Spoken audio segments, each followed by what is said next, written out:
오늘 그 말씀은 예배와 안식일에 대해서 말하고 있는데요. 전체 8항목입니다. 그래서 지난주에 1에서 4항목까지를 했고요. 오늘은 5에서 8항까지를 하겠습니다. 지난주에 한 얘기를 정리해보면 예배를 왜 드려야 되는가. 예배는 천지만물을 지으신 하나님을 보면 예배를 드릴 수밖에 없다. 눈 뜨고 딱 보면 뭔가를 하고 싶잖아요. 누군가 다 하거든요. 뭐 하늘을 보고 제사 지내는 사람도 있고, 신기한 나무를 보고 제사 드리는 사람도 있고, 다 드린단 말이에요. 근데 우리는 볼 때 이 자연에 나타난 이 하나님의 엄청난 이런 것들 보면서 예배를 드리는데, 그런데 예배는 드리는 것이 문제가 아니고 합법적인 걸 드려야 되고 방법이 맞아야 된다. 그래서 우리 기분 내키는 대로 하면 되는 게 아니라 성경에서 말씀하시는 대로 성경에서 이와 같이 예배 드리라 했다. 그러면은 예배를 그렇게 드려야지 맞겠다는 얘기죠. 그래서 예배에서 제일 중요한 거는 예배의 대상이 잘못되면 안 된다. 그 예배의 대상은 성부, 성자, 성령, 삼위일체 하나님만이 예배의 대상입니다. 아멘. 그러니까 사람들이 뭔가 어떤 신성에 대한 거, 어떤 신적인 거, 이런 거에 대해서 뭔가 마음에 느끼는 게 있어요. 그러니까 뭐 죽은 조상한테도 드리고, 하여튼 뭐한테 드리고 다 드리잖아요. 그런데 결국에는 그게 왜 잘못됐냐 하면 성경을 펴놓고 봐야 되는데 예배 대상이 잘못됐더라. 예배 대상이 잘못된, 그러니까 번지수가 잘못된 예배를 막 드리는 거예요. 이게 잘못된 거고요. 자, 그럴 때 교회 안에도 잘못된 대상이 들어와 있다는 얘기죠. 그래서 우리가 이 웨스트민스터 신앙 고백서를 보면서 한편에 있어서는 뭐예요? 우리를 알아야 되는데 우리의 예배를 알아야 되고 우리의 안식일, 우리가 주일 지키는 걸 알아야 되잖아요. 그러려면 뭐예요? 항상 구교, 천주교가 어떻게 잘못됐는가 그거를 보면서 우리 거를 되찾는 걸 해야 된다. 그래서 천주교에서 잘못된 예배는 뭐냐면 천사들이나 별세한 성도들에게 예배 드리는 거, 이런 부분들이 들어가 있어요. 죽은 사람을 위해서 무슨 예배를 드린다든지 또 천사들을 향해서 드린다든지 이런 게 있다. 그러니까는 그 예배를 그런 거를 이제 합리화시키는 게 뭐였는가 하면 그 예배 중에는 최상급의 예배가 있는가 하면 최상급은 아니지만은 또 상급의 예배가 있다. 이래서 예배를 등급을 매겼잖아요. 천주교에서. 그래서 이제 최상급의 예배가 라트리아 예배고 또 하등한 예배가 둘리아 예배인데, 그러나 다 예배라는 거죠. 그래서 이제 하급한 예배가 둘리아인데 그 둘리아 예배 중에서 최상급이 뭐냐면 하이퍼 둘리아. 그러니까 둘리아 중에서는 제일 상급이 뭐냐면 마리아를 대상으로 예배하는 거다. 이런 얘기를 하는데 이게 다 잘못된 얘기예요. 그러니까 잘못된 것을 변명하기 위해서 예배가 상급이 있고 하급이 있다 이렇게 얘기했는데 1등급 B등급 있다는데 그건 잘못된 얘기입니다. 오직 삼위일체 하나님께만 예배드리라 했어요. 그리고 또 그런 복잡한 예배를 그 합리화하는 방법으로 뭘 쓰냐면 직접적인 예배하고 간접적인 예배가 있다 했죠. 직접적인 예배는 하나님께 드리는 거고 간접적인 거는 니네가 잘 모르지, 무식하지, 감동이 없지, 그러니까 우리가 좀 더 다리를 놔줄게라고 했는데 그게 뭔가 하면 주로 성화 내지는 조각품 이런 거를 간접적으로 이용해 가지고 그러니까 우리가 하나님께 예배 드리는 거야. 이런 방식으로 접근하는 거. 그게 이제 간접적이니까 이게 합당하다고 얘기를 하는데 성경을 놓고 보니까 합당하지 않은 겁니다. 어떤 형상이라든지 눈에 보이는 거를 만들어서 하지 말아야죠. 성경이 그랬잖아요. 그런 게 다 잘못된 예배입니다. 그 다음에 이제 그 예배에 있어서 뭘 얘기했는가 하면 예배에 있어서 기도를 얘기할 때 기도를 어떻게 할 건가. 기도는 성부 하나님께 누구의 이름으로? 성자 예수님의 이름으로 그리고 성령의 도우심을 따라서 기도하라 이랬습니다. 그러니까는 예수님의 이름이 안 들어가는 기도는 그야말로 예수님을 욕먹이는 기도예요. 그리고 하나님 앞에 나와서 너무나 뻔뻔스러운 기도예요. 야, 네가 뭔데 그런 걸 해? 에? 할 수가 없는 겁니다. 그러니까 우리가 안 되면 이런 거 하잖아요. 무당 찾아가는데 무당이 뭐 푸닥거리를 해주면 돈을 내림굿 해주면 몇 천만 원을 받아간대. 그러니까 몇 천만 원 받아가면 악덕 무당이고 이렇게 좀 한 100만 원 받아가면 굉장히 선한 무당이다. 이런 식으로 하는데요. 그거 잘못된 겁니다. 하여튼 간에 100만 원 받아가나 1000만 원 받아가나 다 똑같이 다 나쁜 놈이요. 그러니까는 그 예수님의 이름이 아닌 거, 그러니까 누가 무당이 중보자가 된다든지 이게 잘못된 겁니다. 그 다음에 무당이 아니라 무슨 마리아의 이름을 갖다 빌린다든지 혹은 베드로의 이름으로 한다든지 혹은 무명으로 기도를 드립니다. 이럴 수도 있습니다. 하여튼 간에 이거는 뭐냐면 하나님 앞에 뻔뻔한 거예요. 네가 뭔데 그런 얘기를 하냐라고 할 때 대답할 수 없는 말입니다. 그리고 예수님께서 내 이름으로 기도해라. 내가 십자가에서 죽었다라고 했는데 그걸 이용 안 하고 딴 걸 한다는 얘기 뭐죠? 그게 예수님의 피보다 더 귀하다는 거 아니에요. 그러니까 예수님을 욕보이는 거 아니에요. 예수님 헛고생하셨네. 우리 그런 거 안 써. 우리는 내 이름으로 할 거야. 내가 다른 사람 이름으로 할 거야. 이게 말이 안 되는 얘기죠. 그래서 예수님의 이름 말고는 중보 기도할 수 있는 근거가 없다라고 했다. 근데 실제로 교회 안에서 이런 일들이 벌어지고 있고 우상 숭배하는 사람도 말할 것도 없습니다. 그리고 그 성령의 도우심으로 그랬는데 이 성령의 도우심으로 기도한다는 얘기는 이제 이런 거를 배경하는 거죠. 우리가 기도문에 의존하는 거예요. 기도문 써가지고 와서 그거 그대로 읽는 거야. 그런데 꽉 나. 왜냐? 제가 청년부 예배 드리고 막 올라오는데 창밖을 봤더니 지금 눈보라가 몹시 치고 있습니다. 아까 봤어요? 아, 보셨구나. 제가 저만 본 줄 알았네. 예배 들어올 때 눈보라 치는 거 봤어요? 아, 그러시네. 저는 청년부 내려갈 때 못 봤어요. 그래서 2층에서 막 올라오는데 보니까 눈보라 치는데 눈이 막 앞이 안 보여 지금. 영상이라서 녹긴 녹겠는데 앞이 안 보이게 눈이 온다니까. 기도 써가지고 온 거야.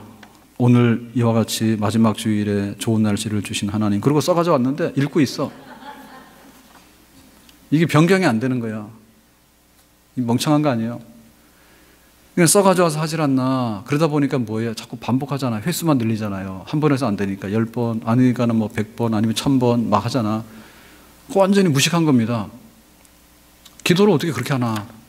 성령이 말할 수 없는 탄식으로 하나님 앞에 우리를 데리고 가야 되는데 우리가 기도문 멋지게 한다 해서 우리가 하나님 앞에 가는 게 아니죠. 하나님 아버지라고 부를 때 성령께서 공간을 초월합니다. 네. 이 장소를 다 무시하고 하나님 앞에 나갈 수 있도록 합니다. 그 다음에 또 하나님 앞에 나갔을 때 우리의 말 자체가 이게 통역이 돼야 안 돼요. 안 돼요. 우리가 한국말 하고 있는데 우리가 한국말 해가지고 하나님 앞에 말할 때 하나님께서 그게 천국의 언어로 하나님의 언어로 바꿔지느냐 안 바꿔지지. 그것도 뭐 문법도 틀리고 어떨 때는 보면 막 사투리도 쓰고 이거 엉망인 말을 막 쓰잖아요. 그런 말이 어떻게 하나님 앞에 올라가냐고. 그러면 안 된다니까. 그러니까 사실은 우리가 뭐 말이나 이런 게 격식 있는 그게 아니라 성령께서 우리 속에 어떻게 하나님 앞에 기도할 수 있도록 도우시는가.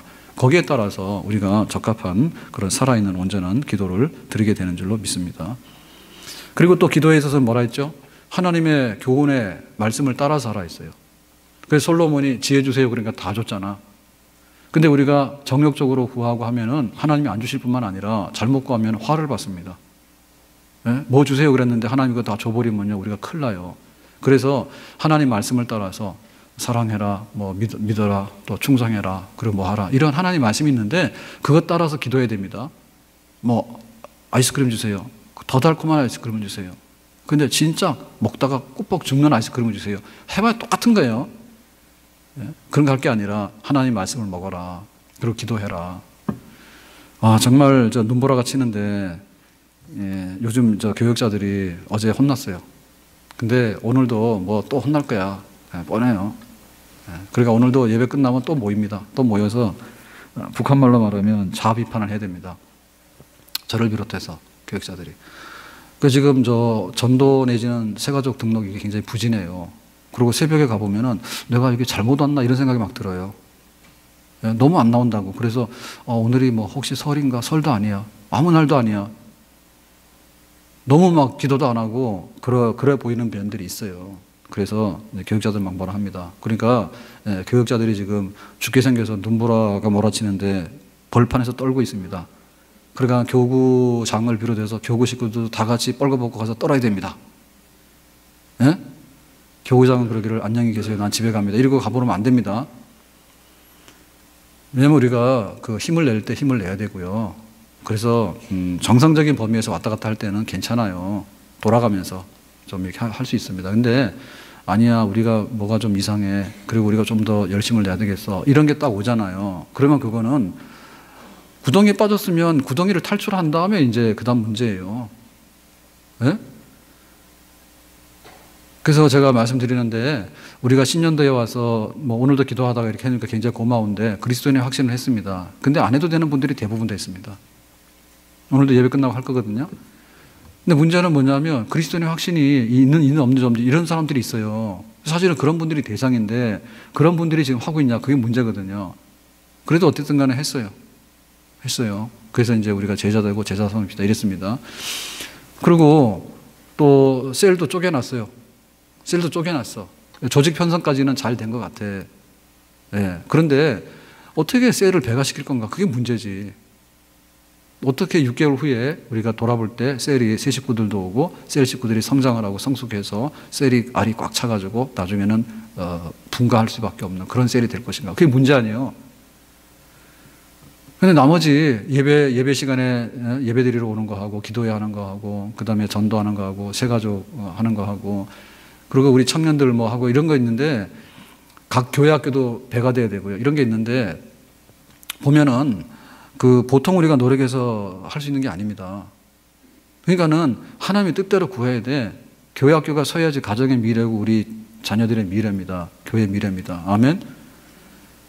자녀들이 없는데 가정이나 교회의 미래가 있을 수 없어요.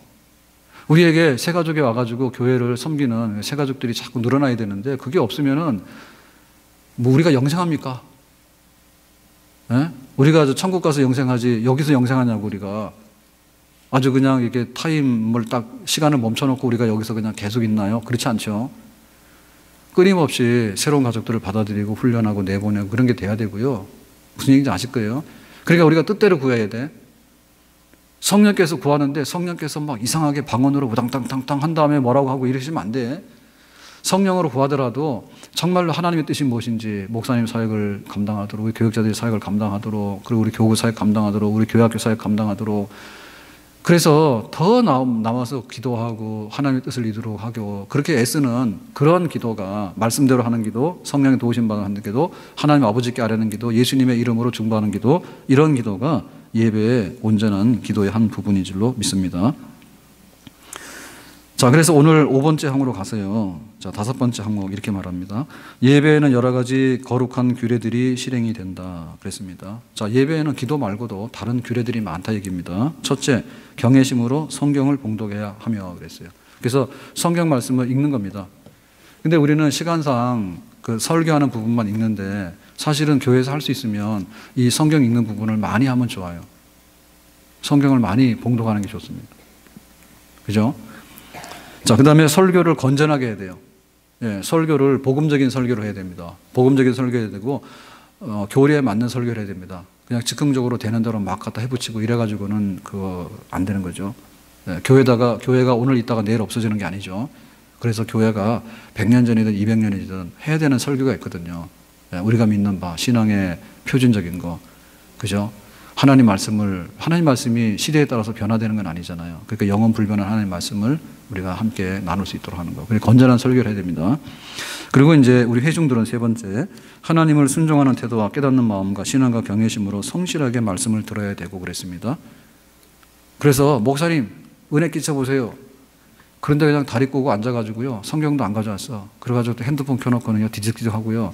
그리고 좀 피곤하면요. 눈 감고 자버리는 거예요. 이런 사람은 예배 드리는 거 안 드리는 거예요? 여기에 해당이 되죠. 3번에. 예? 목사님 은혜를 끼치세요. 자기는 팔짱 끼고 다리 꼬고 앉아있는 거예요. 그러면 안 됩니다. 그래서 보니까 순종하는 태도로 말씀만 하세요. 아멘. 말씀만 하세요. 아멘. 이거 한다. 그 다음에 깨닫는 마음으로 어떻게 나는 못 깨달을까? 목사님 말씀하시는데 나는 그걸 생각을 못한 거야. 깨닫는 마음으로 한 말씀이라도 깨우치게 해주세요라고 해야 되는데 나는 다 알아. 다 알고 있다고. 어떻게 다 아는 사람이 여기 앉아있는가? 다 아는 사람이. 예? 나는 다 알고 있어. 듣기 싫어. 꽉 그냥 귀를 닫고 있고. 그거는 예배를 드리지만 사실은 예배를 정상적으로 드리는 건 아닙니다. 그 다음에 신앙과 경외심으로 그랬습니다. 신앙과 경외심으로. 그러니까는 믿음으로 나에게 그런 믿음이 있었으면 좋겠다. 그 경외심. 하나님을 두려워하고 하나님을 존중하려고 하는 그런 경외심이 있어야 되는데 하나님이고 뭐고 그냥 아무것도 생각이 없는 이런 새카만 사람, 불경건한 사람 이런 식으로 회중이 돼서 여기 예배당에 앉아있다면 그거는 예배를 방해하는 거예요. 예? 하나님 말씀을 봉독해서 읽게 하고 그 다음에 그것을 설명을 하는데 설교자는 건전하게 설교를 설교답게 해야 된다. 그 대신에 회중도 듣는 사람으로 입장해서 최선을 다해서 하나님이 원하시는 방식으로 말씀을 듣고 그 예배를 함께 드려야 된다. 그 다음에 이제 네 번째가 뭐냐면 심령에서 은혜롭게 시를 노래하고 다섯 번째가 성례를 거행하도록 한다 그랬습니다. 그래서 우리가 지금 하고 있는 예배하고 별 차이가 없죠. 예, 말씀 선포, 기도 앞에서 말씀드렸고 그 다음에 찬송, 찬양, 그 그 다음에 성례를 거행함. 이제 이런 것이 예배의 요소, 규례가 되겠습니다. 자, 여기 우리가 다시 한번 들여다보면 여기서 제일 중요하게 생각하는 게 뭐냐면 성경과 설교와 들음이에요. 그죠? 앞부분에. 그러니까는 우리의 개신교, 천주교하고 다르게 우리 개신교의 예배의 하이라이트는 뭐라고요? 핵심은 말씀이 있다는 거 아시겠죠? 말씀이 있다는 거. 그러니까 이 말씀이 중심인데, 자, 이 말씀을 뺏어가는 자리가 있다면 그게 뭡니까? 천주교식으로 말하면 예전입니다, 예전. 예, 거룩한 예식들. 그러니까 예식을 막 해가지고 말씀을 생략하는 거예요. 그러니까 말씀은, 그래서 우리가 이게 상징적인 게 여기 강단이 여기 있는 거는 폼으로 강단이 여기 가운데 있는 건 아니고 우리 예배의 중심은 말씀이고 여기는 말씀을 전하는 자리다 그거예요. 그래서 여기에 말씀이 있는 거예요. 그러니까 어떤 그 의식이라든지 예전 아주 거룩하게 보이는 거 이런 거를 막 행사한다든지 혹은 요즘에 보면 그런 거 많이 하거든요. 이 말씀의 자리를 뭐 유명한 간증하는 사람들 불러다 놓고 막 하라고 하는 거 이것도 한 번은 할 수 있지만 이거 하면 안 됩니다. 그러니까 이게 무슨 뭐 공연의 장으로 바뀌어서도 안 됩니다. 공연의 장으로 바뀌어 연극이나 막 드라마 해놓고 이게 말씀 대신하는 거라고 그런 식으로 바꾸면 안 됩니다. 예? 그래서 말씀은 그야말로 말씀을 읽고 그 다음에 해설을 하고 그 다음에 믿음과 순종함으로 아멘으로 들을 수 있는 거. 예? 그 모습 그대로를 우리의 예배의 핵심을 알아야 된다. 그래서 말씀 뭐냐면 신령과 진정으로 그랬거든요. 우리 예배가 신령과 진정의 예배예요. 신령이라는 말은 그 스피릿, 영으로 드리는 예배. 그 다음에 진정이라는 얘기는 뭐냐면 진정이라는 얘기는 진리. 하나님 말씀, 그 얘기입니다. 그러니까는 성령의 역사와 말씀의 역사가 우리 예배의 핵심이에요. 그러니까 말씀인데 이 말씀에 성령의 역사가 개입하는 거예요. 그래서 이게 아닌 것이 뭔가 하면 어떤 그림이라든지 어떤 뭐 여기에 와가지고 뭐 연극을 한다든지 혹은 또 뭐 거룩한 예식을 거행한다든지 하여튼 간에 여기 말씀이 배제되는 거. 그 다음에 말씀이 배제되다 보니까 뭐냐면 영적인 것이 배제되는데 그 영적인 것은 그야말로 눈에 안 보이는 요소입니다. 눈에 안 보이는 겁니다. 성령의 역사라고 하는 눈에 안 보이는 겁니다. 그러니까 눈에 안 보이는 거를 자꾸만 허전하다 해가지고 눈에 보이는 요소로 바꿔놓는 거. 그게 갖다 그림 걸어놓고 갖다가 십자가 해놓고 뭐 성경책도 이렇게 모형으로 갖다 만들어 놓고 이렇게 해가지고 하여튼 간에 보이는 것으로 만족하려고 하는 습성이 우리한테 있어요. 우리에게는 보이는 것에 만족하려고 하는 습성이 있어. 보면은 안심을 하는 거야. 근데 사실은 하나님의 그 모습은 보이지 않는 영이라 있거든요. 그러니까 우리가 눈에 보이는 뭔가를 만들어 놓은 순간에 이미 우리는 허황된 예배를 드리고 껍데기 예배를 드리는 거예요. 그래서 말씀이 선포되는 곳에 성령이 역사하고 성령이 역사하는 곳에 말씀이 선포되고 그래서 오직 우리의 예배는 단순해야 됩니다. 예배가 극적으로 화려하고 말이야 극적인 감동을 일으키고 예배가 막 이렇게 번쩍번쩍하고 그 유럽 여행해 오신 분들은 다 아실 거예요.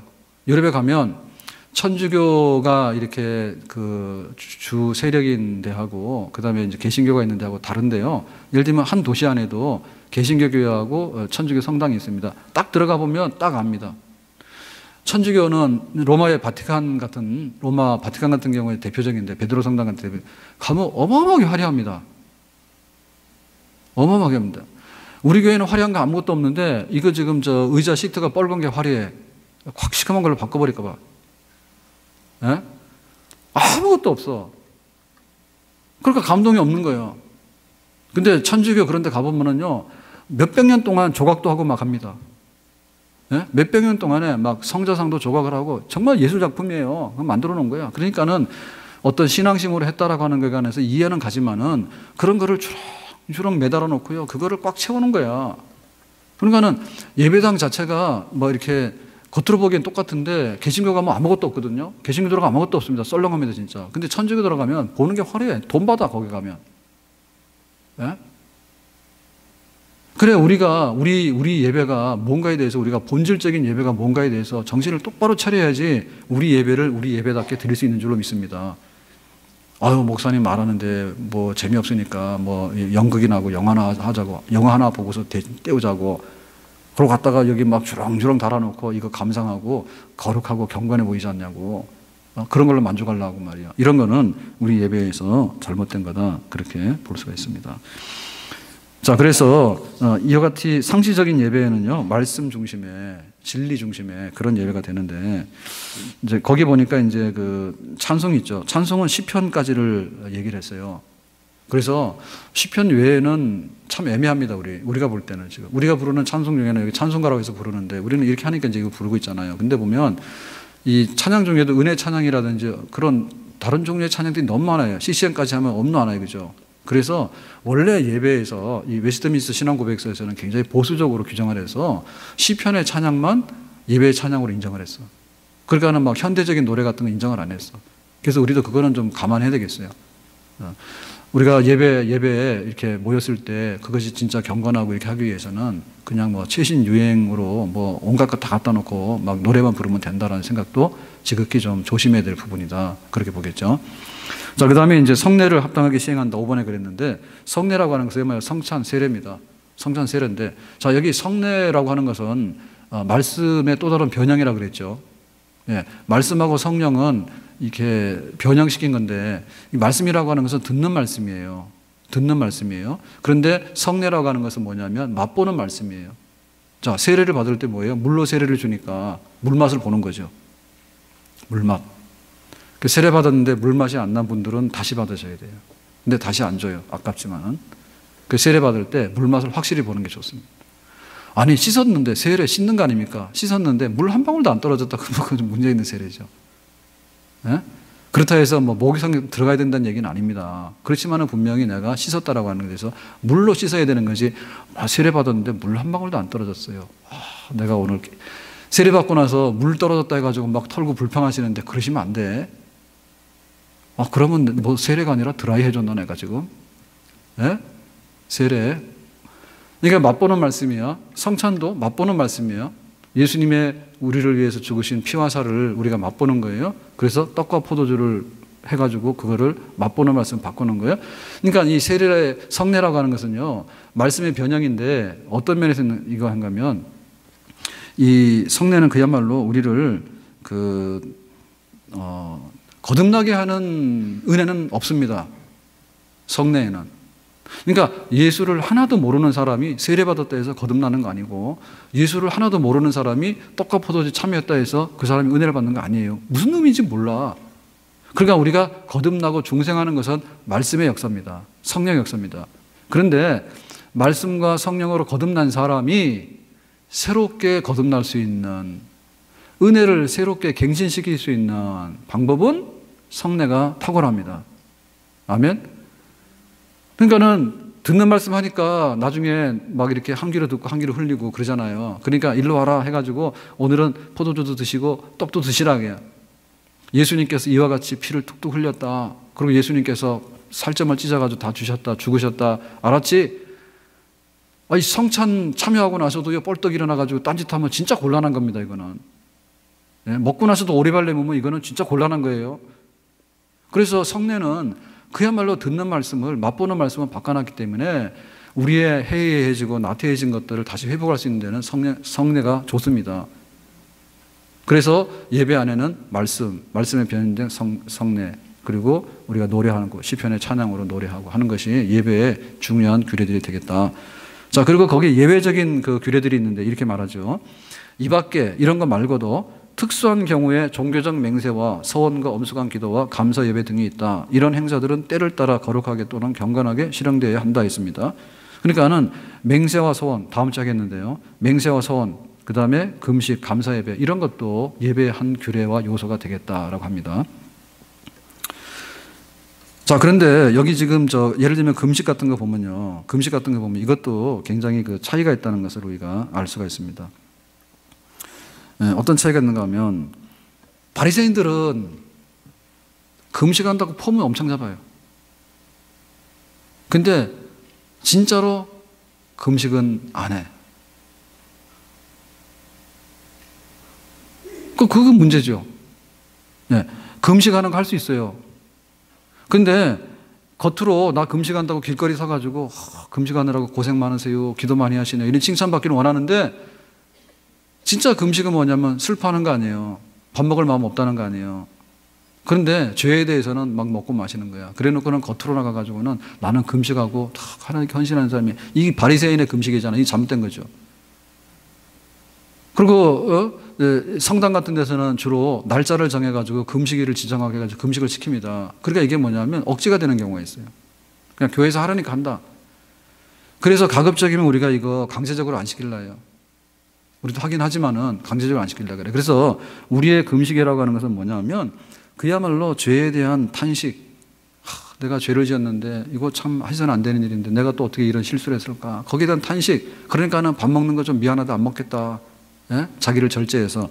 그 다음에 뭐냐면 하나님께서 나에게 새로운 은혜를 주시기를 갈망하는 거예요. 하나님 나에게 은혜 안 주시면 안 돼요. 그래서 금식기도 하는 거예요. 그러니까 우리가 기도를 할 때 간절하게 되면 금식기도 하는 겁니다. 밥 먹고 할 마음이 없는 거야. 밥 먹고 죽느니 밥만 먹고 금식기도 하는 게 낫겠다 싶으면 금식하는 거죠. 그래서 그 은혜를 갈망함. 그러니까는 죄에 대한 애통이 금식으로 표현되어지는 거고 은혜를 갈망하는 것이 금식으로 표현되어지는 거예요. 그 다음에 개인적으로 대단한 위기가 왔어요. 정말 내 인생이 폭풍에 날아갈 것 같아. 그럴 때 뭐합니까? 금식하고도 남는 거죠. 예? 우리나라가 풍전등화입니다. 그러면 금식하고도 남는 거죠. 큰 위기가 왔을 때. 그러니까 그거는 진정한 금식입니다. 그런 금식하는 예배가 우리가 성립이 될 수 있는 거예요. 근데 교회에서 막 억지로 정해가지고 하라 하는데 할 마음도 없는데 그냥 막 불평이나 하면서 하는 거, 혹은 바리새인처럼 나는 금식하는 사람이에요. 그리고 겉으로만 자랑하려고 하는 사람들, 요 따위는 이거는 금식에 합당한 예배의 금식이라고 보기 어렵다. 특수환경을 하더라도. 그래서 그 속에 진정한 소원이 있고 진정한 금식이 있고 진정한 감사가 있을 때 그때 진정한 예배가 성립이 된다. 그런 말씀이 되겠습니다. 자, 그래서 6번 항목으로 가서 다시 한번 예배에 대해서 말하는데요. 이렇게 말합니다. 6번.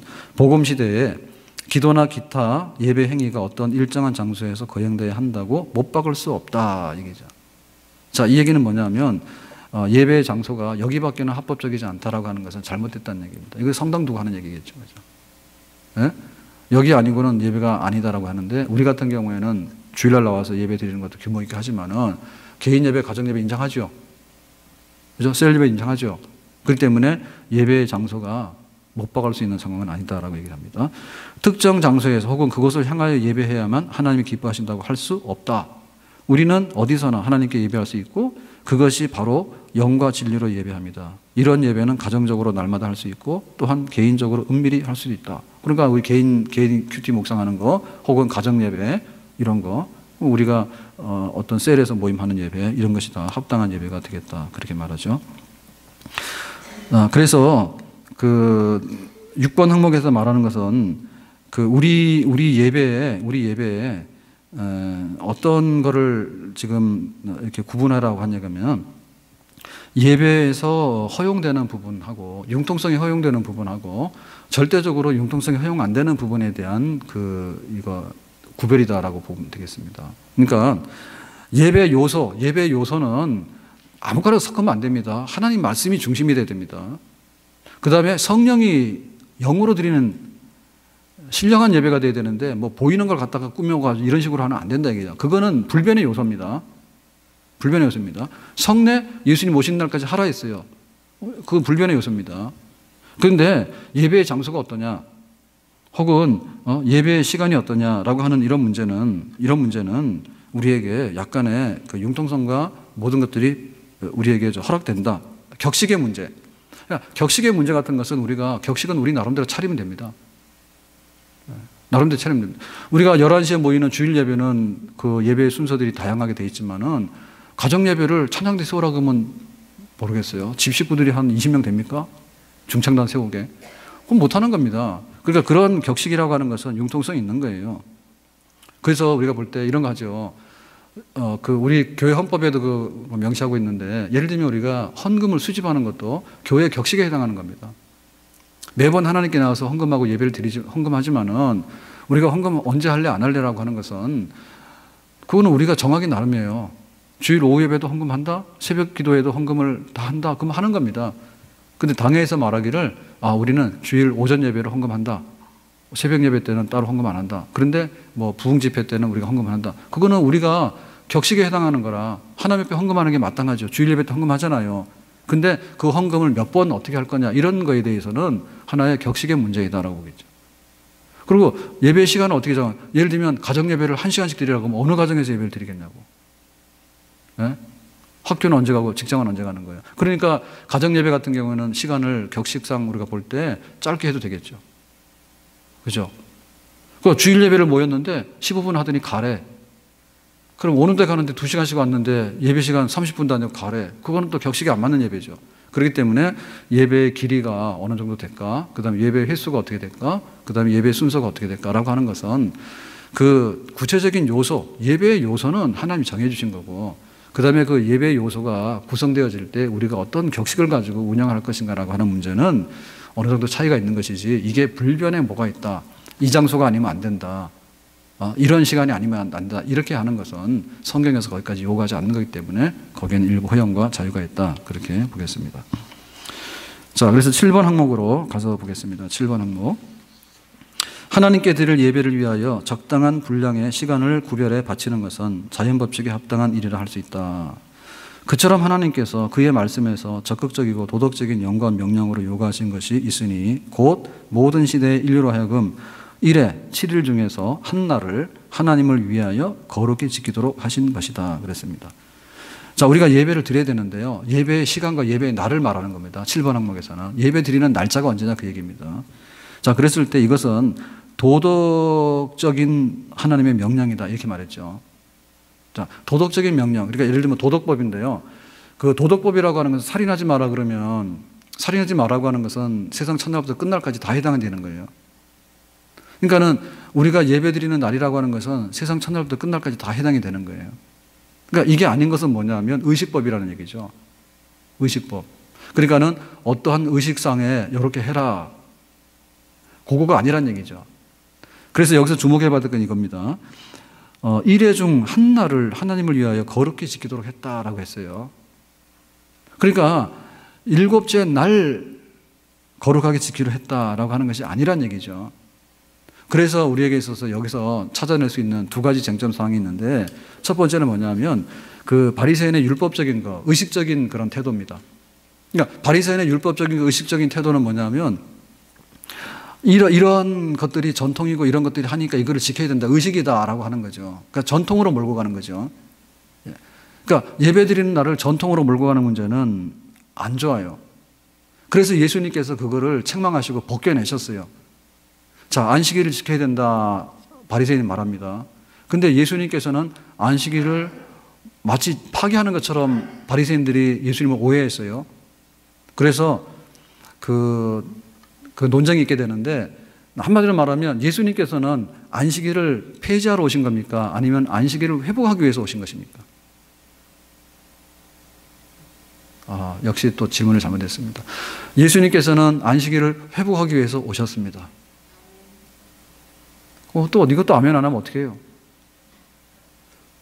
몰랐습니까? 예수님께서는 안식일을 폐지하러 오신 게 아니고 안식일을 안식일답게 회복하기 위해서 오신 거예요. 그러니까 바리새인들이 안식일을 지킨다고 의식적으로 많은 법을 거기다 부여했습니다. 안식일을 지키려면 100가지 지켜라, 모자라 500가지 지켜, 모자라 1000가지 지켜. 계속해서 그 안식일을 지키는 의식법을 자꾸만 만들었는데 알고 봤더니 알맹이가 없는 거예요. 바리새인들도 안식일을 못 지키는 거예요, 제대로 예수님 볼 때. 그래서 야, 니네는 안식일 틀렸어. 그러니까 안식일을 이렇게 지키는 게 맞는 거야. 안식일을 회복하신 거예요. 예수님께서 안식일을 폐지하러 오신 게 아닙니다. 거기에 핵심이 뭔가 하면 그거죠. 예를 들면은 그 구덩이에, 웅덩이에 빠진 짐승이 있으면 건져내야 돼, 안 내요? 건져내야 되는 거예요. 예를 들면은 아픈 사람이 있으면 아픈 사람 병원에 데리고 가야 되는 거죠. 근데 바리새인들 하지 말래. 그러니까 그게 그 안식일의 의미를 잘 몰랐던 거예요.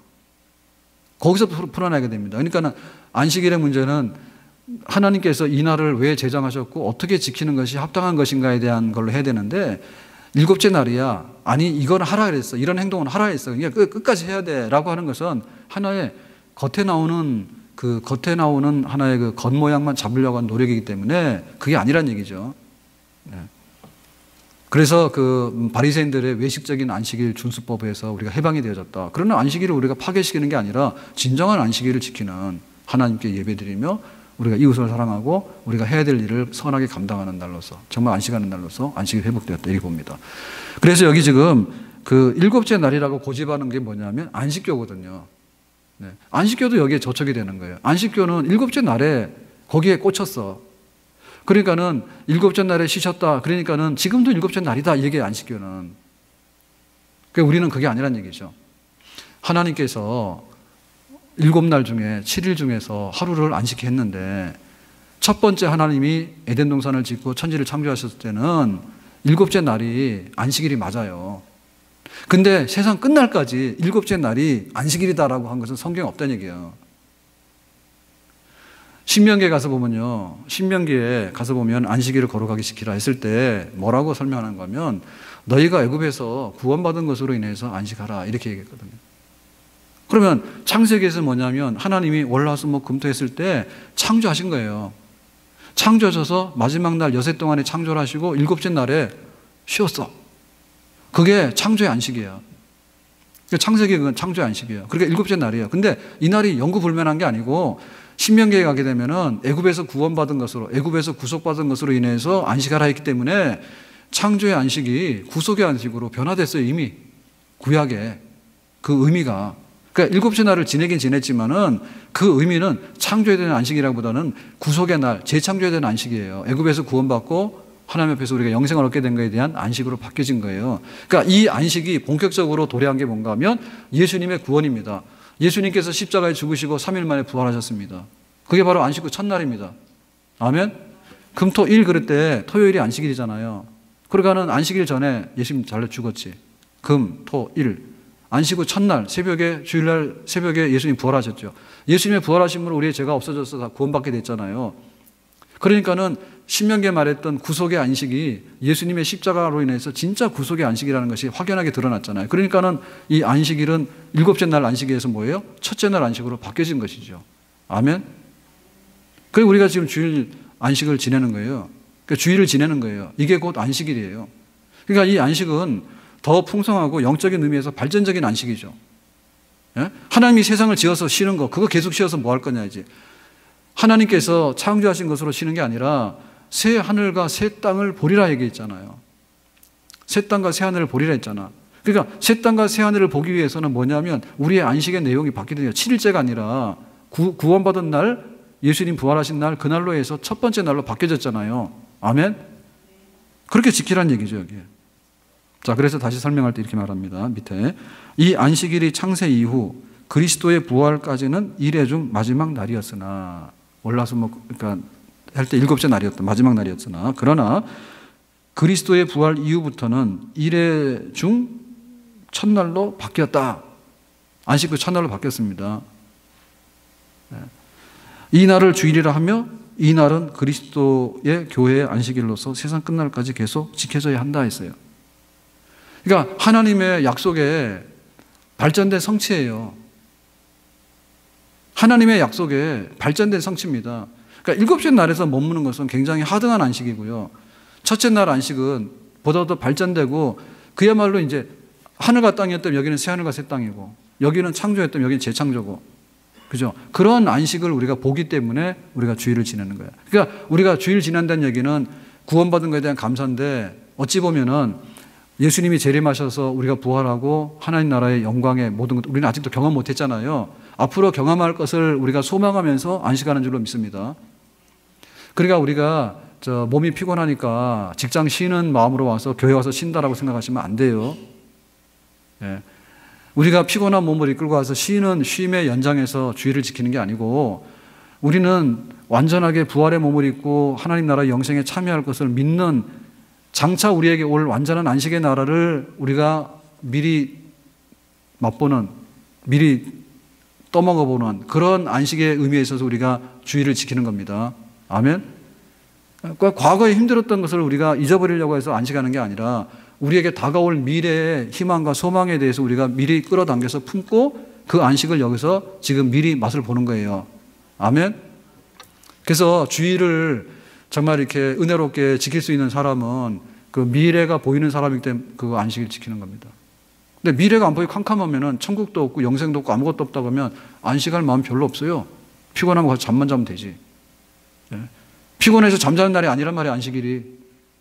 피곤해서 잠자는 날이 아니라 새로운 것을 창조하는 날, 그것이 시작된 날, 그런 의미에서 우리가 주일을 안식일로 지키는 것입니다. 자, 그래서 8번 마지막 항목으로 가서 보겠습니다. 8번입니다. 자, 8번에서는 그 안식일을 구체적으로 어떻게 지킬 것인가에 대한 구체적인 그 원리들을 제시하고 있는데요. 하나님의 백성은 주님을 위하여 안식일을 거룩히 지켜야 하나니, 그죠? 거룩하게 지켜야 되는데 그 방법에 관해서 말합니다. 첫째, 그들은 마음을 준비하고 주일을 거룩히 지키는데 지장이 없도록 일반적 사업을 미리 정돈해 놓고 그랬습니다. 그러니까 주일 지키는 원래 첫째는 뭐냐면 준비예요. 준비. 주일을 지키는데 지장이 없도록 일반적인 사업이라는 게 뭐냐면 직장 생활 하던 것 중에서 어지러진 거, 그 다음에 집에서 우리 가사일 중에서 어지럽혀진 거, 이런 게 있는데 그거를 줄줄줄 끌고 다니면 주일까지 넘어오게 돼 있어요.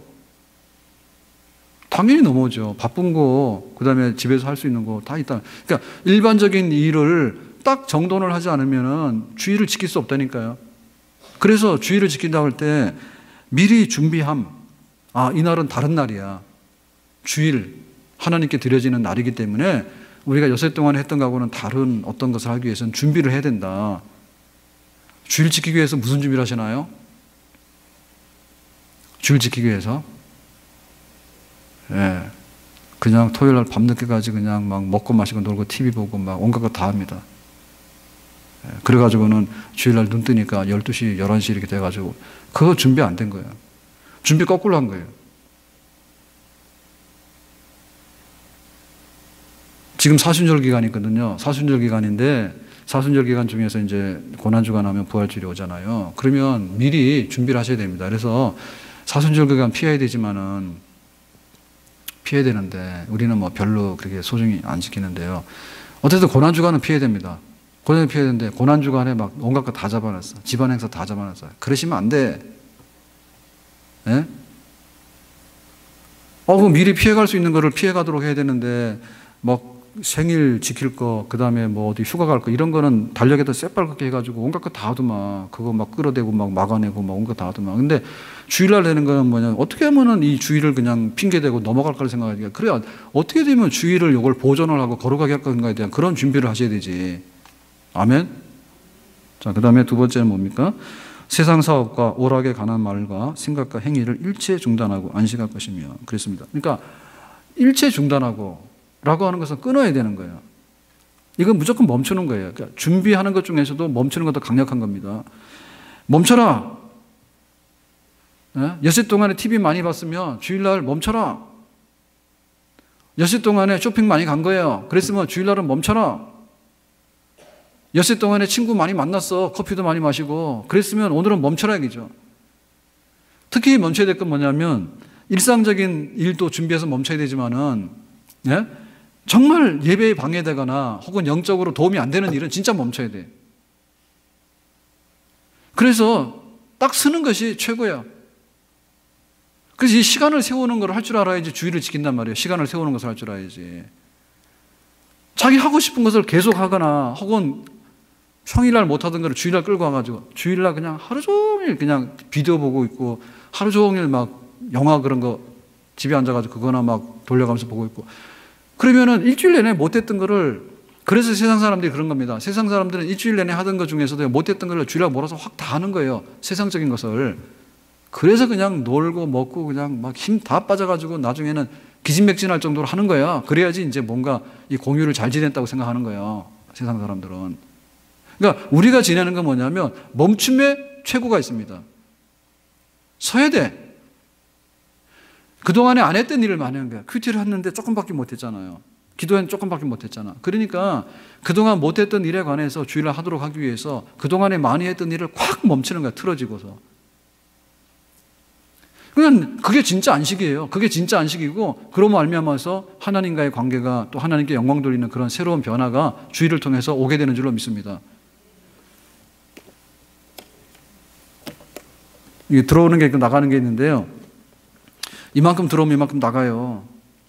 들어왔다가 나가게 돼 있는 거예요. 그러니까 주일날 끌어당겨가지고 여기다 갖다 집어넣으면 어떻게 할 수가 없어. 나갈 수밖에 없는 거예요. 그죠? 오락 끄집어 들어오면 나가는 수밖에 없지. 피곤한 거 끌어들이면 여기 나가는 수밖에 없지. 그 다음에 여행 계획 세우고 뭐 세워가지고 끌어들이면은 주일 예배 못 드리지. 몸이 둘인가? 못 드리지. 준비하는 것 중에서 이거 안 되는 거는 끊어야 될 거 딱 끊어버려가지고 일단 간에 이게 유입이 안 되도록 해야지 이게 이제 제대로 될 수 있는 그날 안식일로 이게 원리가 작동할 수 있는 건데 이거를 전부 다 틀어놓고 일단에 물이 새서 들어왔는데 이 물이 어디로 빠져나간 말이냐. 빠져나갈 수가 없잖아요. 멈추는 게 최고입니다. 그러니까 이거 하기가 어려운 거예요. 자기를 부정하고 이게 주님의 날 그랬는데 말은 주님의 날인데 주님께 속한 날인데 예배 요소들이 있지 않습니까? 예배를 드리고 하잖아요. 예배를 드리고 하는데 그 예배 요소들이 있잖아요. 말씀과 성령과 거룩하고 선한 일을 위해서 이렇게 했는데 그거를 끌어들여야 되는데 다른 것들이 자꾸 잡탕물이 들어오고 막 오물들이 계속 쏟아져 들어오는 한 해는 마음에는 원이지만은 끊지 않으면 들어온 거고 우리 다 흙탕물 돼가지고는 우리 영혼에 제대로 되는 일이 없다. 장바구니가 있으면요. 사서는 안 되는 거 사지 말고 필요한 걸 사야 됩니다. 그 주일 지키는 게 영적인 장바구니라 했어요. 주일날 영적인 장바구니인데 잡동사니 갖다 다 집어넣으면 뭐를 쇼핑을 할 수 있냐 말이에요. 예? 그러니까 비워야지. 깨끗한 그릇을 가져가서 오늘 거룩한 장날이니까 예배드리고 말씀과 성령과 성도의 교제와 하나님 거룩한 일과 선한 사업을 위해서 여기다 갖다 집어넣어야지 여기가 장바구니가 새로 당기는 거지. 여기 말고 세상적인 걸 꽉 채워놨는데 어디다 또 담을 수가 있냐고. 들어갈 수가 없어요. 들어갈 수가 없어요. 자, 마지막으로요. 세 번째. 그날의 모든 시간은 공예배와 사적 예배를 위하여 또는 부득이한 책임과 자비 시행을 위하여 사용해야 한다 그랬습니다. 그러니까는 주로 예배를 위해서 하고요. 그리고 부득이한 책임과 자비의 시행을 위해서 사용한다 이랬습니다. 자, 근데 여기서 문제는 뭐냐면 부득이한 책임이 뭐냐? 이제 이게 문제입니다. 부득이하게 하나님이 봐주시는 게 뭐냐? 여기. 자, 아닌 거. 회사에서 너 과장, 부장 승진할래? 그러면 주일날 나와서 일을 해라. 이렇게 할 때 이게 부득이해야 안 해요. 또 제가 어려운 걸 물었습니다. 이거 어떻게 쉽게 물어야 될지 모르겠는데. 회사에서 너 승진하려고 그러면 네가 와야지. 회사 입장에서 볼 때는 부득이하죠. 그렇지만은 이게 안식일을 지키는 원리 중에서는 부득이한 게 아니에요. 그거는 다른 거죠, 그죠? 네? 내가 사업장이 있는데 사업장에 문을 닫을 수 없어. 자이든 타이든 간에. 내가 뭐 영업 손실도 나게 되고 그리고 다른 사람이 뭐 와, 너만 문 닫냐 그렇게 다 나오라는 거예요. 원리적으로 말씀드리면 그런 거예요. 부득이하죠. 목사님도 한번 장사해 보세요. 그게 쉬운 게 아니에요. 부득이하죠. 그렇지만은 하나님의 말씀에 보면 그건 부득이한 게 아니에요. 예배 드리는데 필요한 게 부득이한 거지. 그거는 자기의 어떤 영업 목적이나 혹은 내 직장 생활의 연장을 계속해서 여세 동안 일하는 것도 모자라니까 주일날까지 끌고 들어오는 거는 부득이한 게 아니에요. 그러니까 지금 부득이한 사유가 안 맞는 거를 가지고 부득이하다고 여기는 거야, 지금. 시댁에서 오라 그래요. 친정에서 오라 그래요. 그 다음 뭐 애들 방학이라서 그래요. 뭐라서 그래요. 뭐라서 뭐래. 그러니까 전부 다 부득이한 거야. 처녀가 애를 낳아도 다 부득이하답니다. 예? 다 이유 갖고 사연이 있는 거예요. 그런 부득이함이 아니죠. 그런 부득이함이 아니죠. 자, 그렇다면 여기에 부득이한 거와 그랬는데 그 부득이한 것은 뭐냐면 자비의 시행이거든요. 자비의 시행이라는 게 뭐냐 이런 겁니다. 오늘 우리 애들하고 추억을 만들기 위해서 간다. 그건 자비의 시행이 아니에요. 정말 애들한테다 못 먹일 독초를 먹이는 겁니다.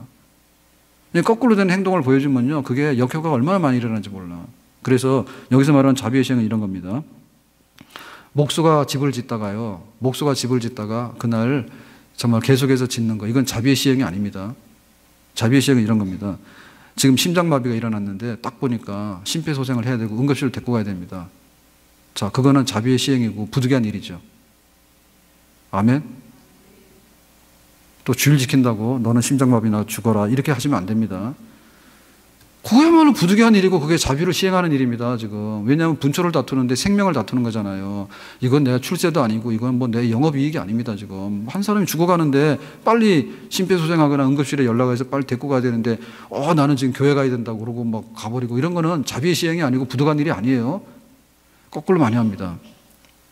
그 다음에 이제 소방관이 출동합니다. 소방관이 출동하는 것은요, 길을 터줘야 되는 거예요. 예? 그러니까는 소방차 간다 그러면 우리가 길을 피해줘야 되는 거예요. 나는 오늘 교회 가야 된다고. 그러니까 내가 이거 못 빼준다고. 그러시면 안 돼. 왜냐하면 불나가지고 나만이 아니라 여러 사람이 불타는 거예요, 지금. 그러니까 이런 거는 부득이한 일이고 자비의 시행입니다. 아멘? 우리가 이렇게 눈이 쌓였는데요. 정말 이렇게 뒷간에 쌓인 것은 사실은 주일날 그거 뭐 자비의 시행은 아닙니다. 그거는 뭐 언제 해도 되는 거고 남에게 피해가 없잖아요. 뒷마당에 쌓인 거는. 근데 앞마당에 교회 들어오는 입구에 눈이 푹 쌓였어. 근데 오늘 예배 드려야 되고 오늘은 노동하면 안 되니까 안 한대. 이런 거는 말 안 되는 거야. 요거는 부득이한 일이고 자비의 시행이에요. 왜냐하면 요 오다가 다 미끄러지면 예배당에 들어오다가 미끄러지면 넘어지잖아, 다치잖아요. 그럼 빨리 가서 해야 될 일입니다. 아멘? 자, 이와 같이 우리 신앙 고백서에는 예배란 어떻게 드려야 될 것이고, 그 다음에 예배 드리는 날, 안식일, 예배의 날, 주일은 어떻게 섬겨야 될 것인가에서 명시했는데, 오늘 우리의 신앙의 삶을 돌아보면서 우리가 과거로 돌아가자고 하는 그런 그 전통이 말하는 건 아니고요. 과거로 돌아가자는 과거에 대한 회귀를 말하는 게 아니라 우리의 믿음의 조상들이 이런 것들을 신앙 고백하면서 어떻게 교회를 섬겨왔고 어떻게 예배를 섬겨왔는가, 그리고 주일을 섬겨왔는가는 우리가 잘 알아듣고 우리 시대에 와서 이런 것들이 갑자기 변경되거나 훼손되는 그런 일이 없도록 해야 될 것이고, 특별히 성경에서 말하는 부분이 훼손되지 않도록 예배의 날과 또 우리의 예배를 제대로 관리하고 간직할 줄 아는 그런 정상적인 그리스도인의 삶을 똑바로 살아갈 수 있기를 주님의 이름으로 축원합니다. 기도합니다. 하나님 아버지, 오늘 주신 말씀대로 우리에게 안식일과 예배가 온전하게 보존되고 또 하나님 기쁨으로 정말 받으실 만한 그런 삶을 살아갈 수 있기를 원합니다. 예수님의 이름으로 기도합나이다. 아멘.